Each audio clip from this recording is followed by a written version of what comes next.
PASKWAMIOSTOS, the buffalo plains bison now. He was given a job to look after us. We looked at it as a keeper for us.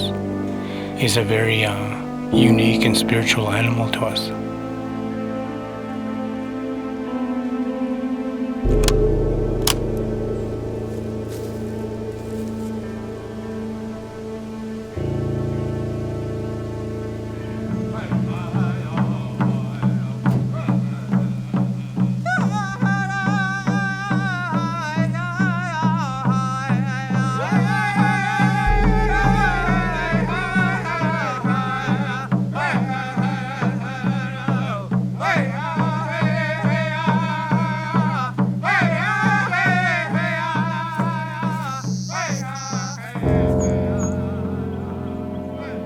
Canada, it's a young country with a great potential, with great people. First of all, you have great people, you have great talents, and you have great products. So those are the three main ingredients that you need to shape any identity, any culinary identity. But how you do it? You have to be able to tap into traditions. So what is tradition here? Is the Aboriginal people, is the First Nation. All of the chefs here should be able to tap into this. That's why we came here.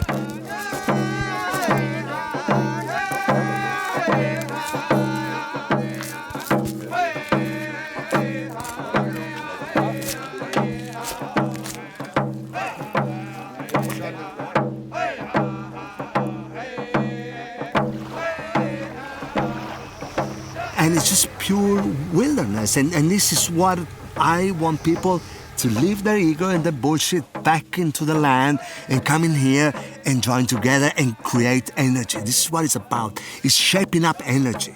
This is what I want also be a very, very definite part of Cook It Raw, is be able to bring people together, strip them down from all the crap and say, okay, we're here, let's do some work together. It was incredible. I've never had the opportunity to skin a whole animal before, sacrificing its life for us minutes before we skinned it and dressed it was an incredible experience. I mean, that's one of the reasons why I want to pay homage to the entire animal by using a heart, which isn't widely used, essentially just making a salted bison heart bacon. Wheat berries, farro, certain barleys that are taking on the flavors of the land and really picking up the soil flavors. And so that's why I chose to use whole grains and cooking and kind of representing what Alberta does.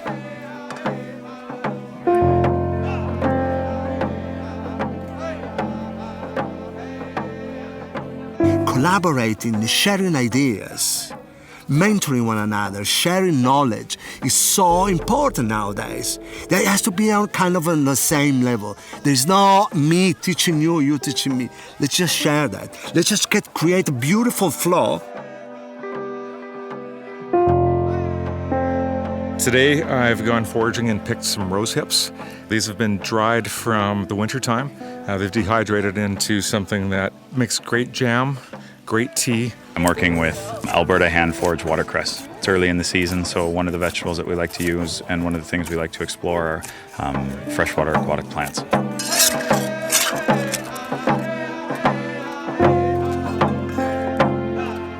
That will actually help us to move forward, to think different. And if you start with food, you can move on into other aspects of society. And that's also another thing we should learn from the First Nation. It's about the stewarding of the land. You know, how you care, how you empathize with the soil, how you empathize with up there. You know, we are all, it's a very complex cosmos here. Beaver meat, I mean, obviously something extremely underutilized in cooking in Canada.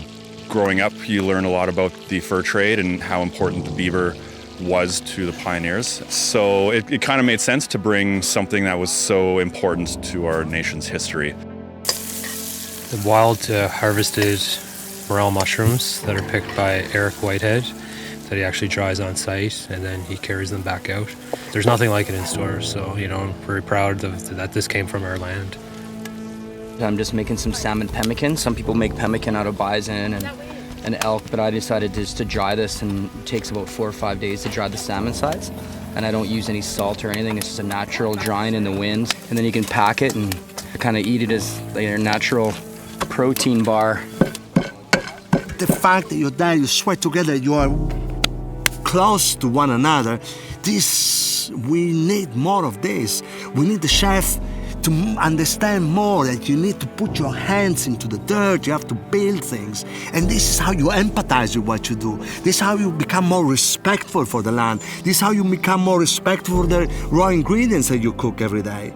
You're not just gonna chop and make a beautiful piece of meat and the rest you're gonna chuck it away or give it to staff. No, you're gonna be so intrigued about how can I treat this piece of meat or this vegetable best.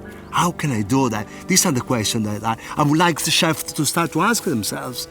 Usually my forte is lots of meat, but today I'm just kind of going the opposite direction, just celebrating locally grown vegetables here and just using some local house-crafted vinegar, and that's it. It doesn't get much simpler than that. For me, what is iconically Alberta is what's growing right now, and I sort of feel like I paid for this in pain because I knelt in some nettles on the island. I brought dandelions. I'm going to be making a dandelion mustard. The reason I chose dandelions is this time of year there's really nothing growing in the mountains. There's still frost on the ground in the morning, and all that's growing out there right now is dandelions. It's not just about here, I'm the coolest guy because I'm here on the island, I'm here with Cook It Raw. No, I'm here for a very specific reason. I'm here to bond with my peers. I'm here to share my knowledge with my peers. I'm here to learn. I'm here to give. I'm here to cook. I'm here to love, I'm here to experience. So that's what is the most important aspect. It's not about the food. Yeah, it's lovely that we make this lovely little dish at the end as a kind of a nod to the country that invited us there. But the most important aspect is not that. It's what comes with that. And that's why we're here.